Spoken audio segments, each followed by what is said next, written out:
Well, hello, sports fans, and welcome back to Sports on the Spot. My name is Willie Charger, and today I'm going to be joined by Lenny Edmonds. Today we're going to be talking about the sports world. Nick and Ronnie are still not with us yet, but there's a lot of speculation on what's going on with them. Either they're getting their booster shots or spending quality time with their family. That's a bit mystifying, isn't it, that they would put spending time with family ahead of this show? I guess we got some different values. Yes, we all have different values.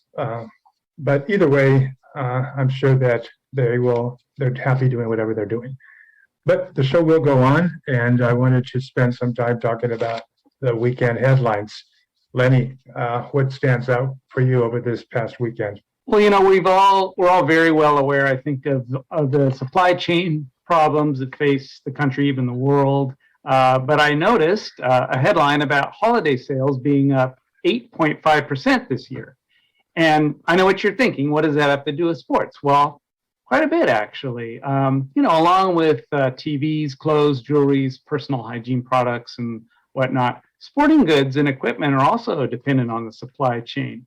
It's not like football helmets grow on trees. They're made in China.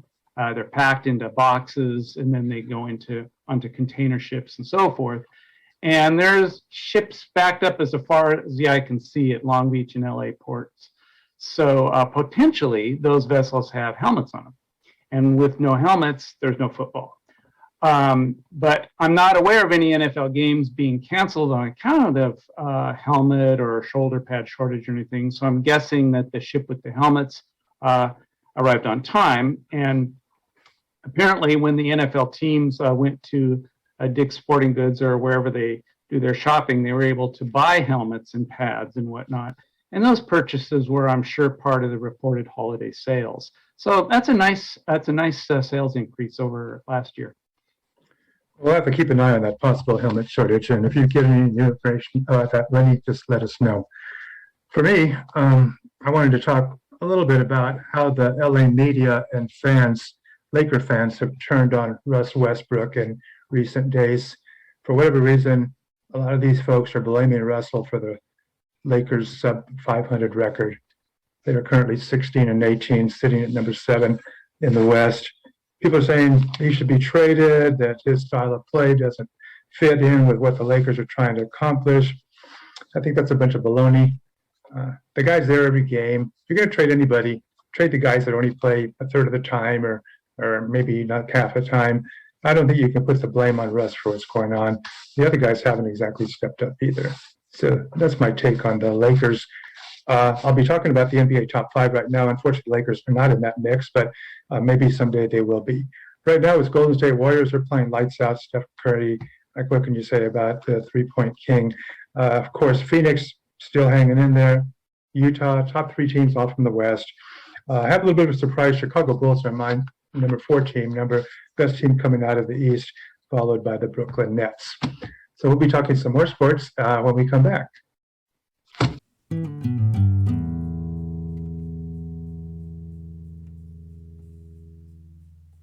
Okay, we are back.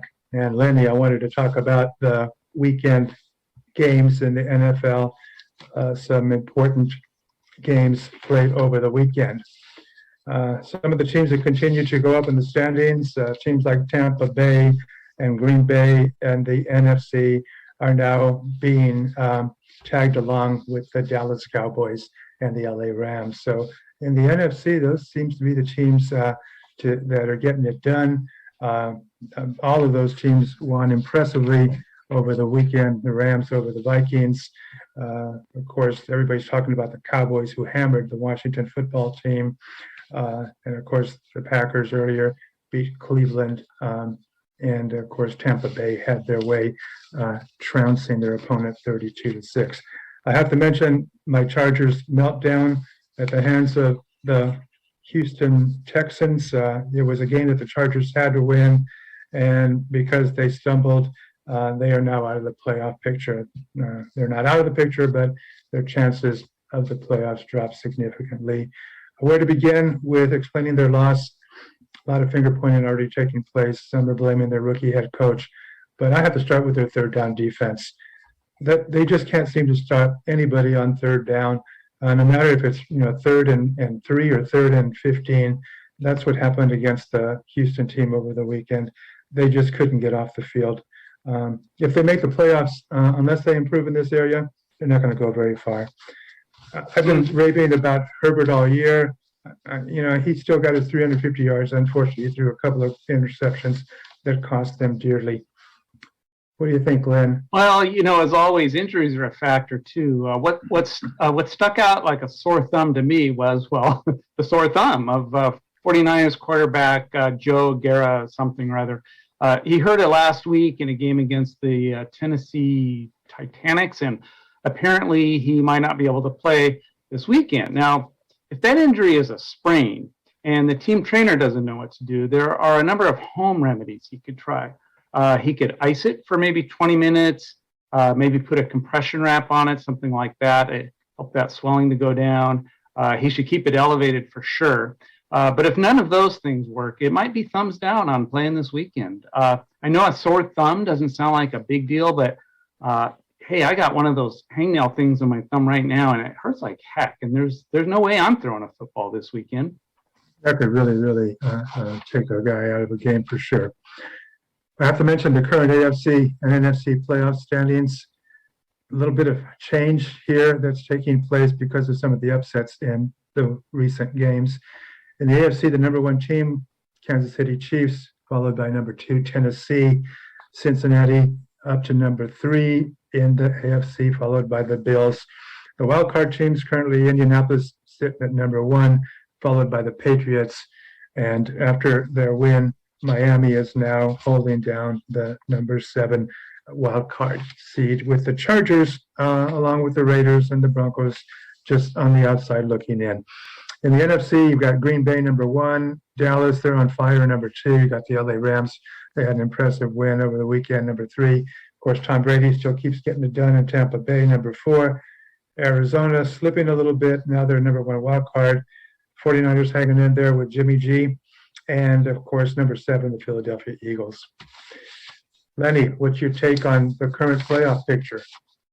Well, there's been some crazy stuff happening this week. I'll tell you a team that's had a horrible week in the NFL, and that's North Carolina State. When the Holiday Bowl got canceled at the last minute, that was really disappointing. They were really looking forward to participating in that game. That could have, been a nice inning for them. Instead, they're, at home eating leftovers. It would have been historic, too. My understanding is that it would have been the first football game played at Petco Park in San Diego. Yeah.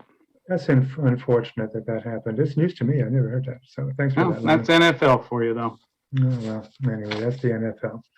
Can't take too much stock in what's going on there. Well, we're going to have to take a little break here, and we'll come back and talk some more.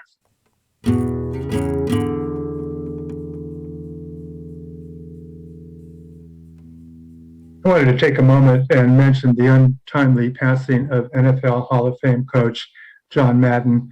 Many of us remember John Madden as the coach of the Oakland Raiders, leading the Raiders to several AFC championship games and eventually winning the Super Bowl in 1976.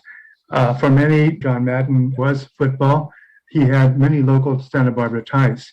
He played football here in Cal Poly San Luis Obispo in the late 50s. And later he began his coaching career as an assistant coach at Allen Hancock College in Santa Maria. From there, he moved on to be an assistant coach at San Diego State, where he was discovered by Al Davis of the Raiders and added to the Raiders coaching staff. A lot of younger people remember Madden because he, of course, is the face of the video game NFL Madden. And the older people might remember him, of course, as an Emmy-winning TV broadcaster. He had a very gregarious personality. He liked everybody. Everybody liked him. And he has often been described as larger than life. I remember him calling the games and referring to different players by nicknames. The offensive tackle for the Dallas Cowboys, this guy named Nate Newton, weighed around 360 pounds. And Madden referred to him as the kitchen, saying that if William Perry was called the refrigerator, then Newton, who was bigger than him, definitely should be referred to as the kitchen. He was a really, really funny guy. One thing people remember him for was that he had a fear of flying. This might have been due to the fact that he knew some of the players on the Cal Poly San Luis Obispo team who died in this plane crash in 1960. Some say it was one reason he retired early from coaching at the age of 42. And as a broadcaster, he would often take the Amtrak from city to city in order to make it to the games on time. Later on, he had his own recreational vehicle. We wanted to give our condolences to the Madden family, his wife of 62 years, and his two sons. John Madden was 85 years old.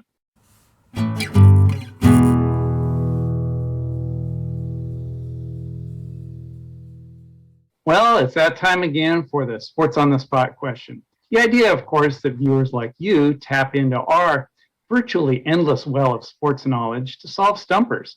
This week's best inquiry was from someone named Puzzled in Pomona. And Puzzled in Pomona asks, why does a coach call a timeout when the kicker on the other team is setting up for an important field goal attempt at the end of a game? Well, I think I can answer that one, but you go first, Willie. That's a good question. And in fact, the NFL Rules Committee has talked about making that against the rules, making it illegal for opposing team to call a timeout when the other team's lined up for a field goal with less than 10 seconds to play in the play clock. A lot of kickers that I've heard about welcome the opposing coach calling a timeout. Apparently, the strategy is it's supposed to make the kicker think about it a lot or make him too nervous and he'll miss the kick. But some of these kickers say that it gives them a chance to do a practice kick. And then if that didn't work, they get a second shot. I know over the weekend, the Raiders were able to win at the very, very end when their kicker made two in a row. The first one, the Denver guy called a timeout, didn't work. Second time, he kicked it right through. So it didn't seem to bother him. Well, yeah, look, when we're talking about timeouts, it takes me back really to my childhood. I mean, rarely did a day go by when my parents didn't have me on a timeout, oftentimes multiple times a day. It really, in my view, wasn't fair, but that's between me and my life coach. Well, speaking of coaches, why would an NFL coach put their players on a timeout? Well, I mean, these aren't little kids, but I do think the principle is very much the same. What we're probably not seeing behind the scenes is that one or more of the players on defense has misbehaved, maybe horsing around on the sidelines or some kind of mischief like giving a wedgie or perhaps a Melvin, which is the same thing, just on the other side, to the center. Now, while timeouts are fairly effective, personally, I'm not a fan of that kind of negative reinforcement. I think maybe better would be like giving out a can of Pringles or something when they do something nice.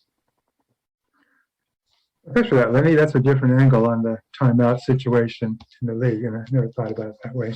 Very good. Unfortunately, we're now at a time I'm going to have to say goodbye for today's show. I wanted to thank Lenny for sitting in and thank all the viewers for watching the show. Remember to subscribe, comment, and like our show if you have an opportunity. Any Sports on the Spot questions you have can be submitted to the sportsonthespot@gmail.com, or else just ask the question in the comment section of our YouTube channel, and we will get back to it. We have so many that we have to answer, but we will, one way or another, get to it. Once again, that's going to be it for today's show. Thanks a lot, and we'll see everybody next time.